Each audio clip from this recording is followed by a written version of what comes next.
If you want to make peace with your enemy, you have to work with your enemy. Then he becomes your partner. Nelson Mandela. I'm here today to make my argument that one of the toughest foreign policy crises which hasn't been solved over the past 100 years actually could be solved. I'm talking about peace between the Palestinians and the Israelis. I think it is in fact possible, and today I am going to explain to you how we can achieve this. First, let's take a look at just how complicated the situation truly is. Jews believe that the land of Israel was given to them by God, as outlined in the Bible.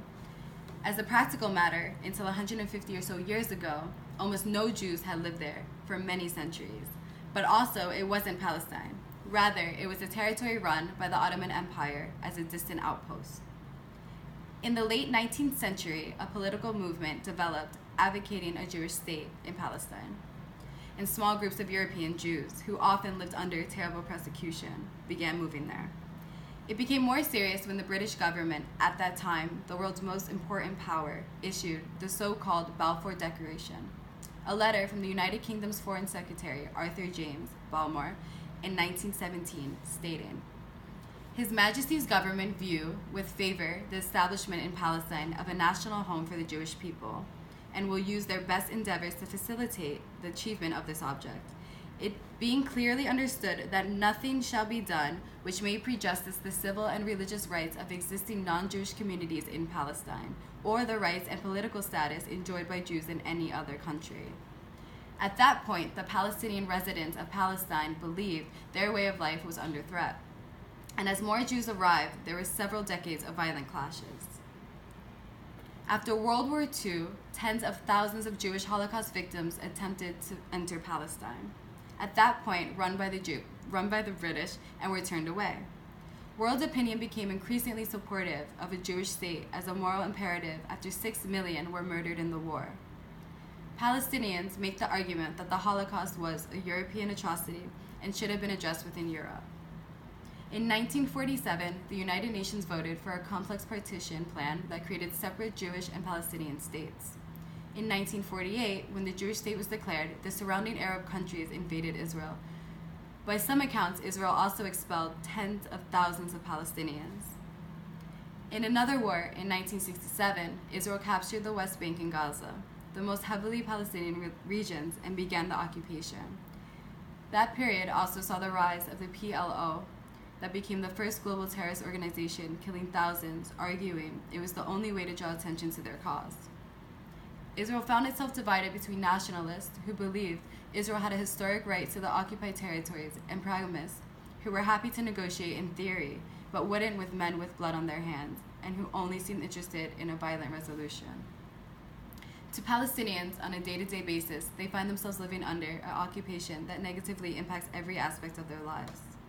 Violence is never a positive solution under any circumstance, and as you're probably all thinking right about now, how can we all possibly get this resolved? Well, let's take a look at a similar situation of a country with a similar conflict that isn't 100 or even 200 years old, but started at least 400 years ago. But a few years ago, we were able to negotiate a peace treaty after a long, gruesome battle. Ireland, a country with almost 1,000 years of conquering and occupation, and at its core, a conflict between Protestants and Catholics. In 1921, similar to Israel and Palestine, Ireland was divided, an independent Catholic republic in the south, while the north remained under British rule, where the majority were of the Protestant religion and wanted to remain part of the United Kingdom. But the Catholics in Northern Ireland wanted to become part of the Republic of Ireland.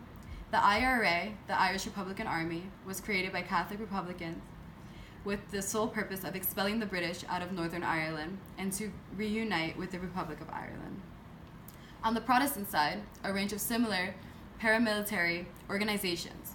In 1973, violence exploded, with terrorist attacks across Northern Ireland, a brutal British military occupation, deep and bitter hatreds between each side, with almost 4,000 civilians killed. Most politicians and diplomats saw this as one of the toughest political situations a country has ever faced, a civil war between two religions which split in half one country. The Irish Liberation Army planted bombs in cars, pubs, and throughout public property, killing and injuring thousands of their people.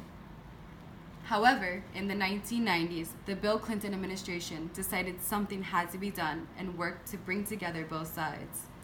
Most importantly, the leaders of the Catholic and Protestant terror organizations, Ian Paisley and Gary Adams, the Irish equivalent of Yasser Arafat. After many years of work, they came to an agreement. Both would now share the responsibilities of executive power with one another from this point onwards. And most importantly, they not only became partners, but close personal friends. When Paisley died a few years ago, Gary Adams and other leaders of the IRA led the mourning for him. Now, who would have thought a country filled with such destruction and violent hate would be able to put together something so positive, all because of determination and passion?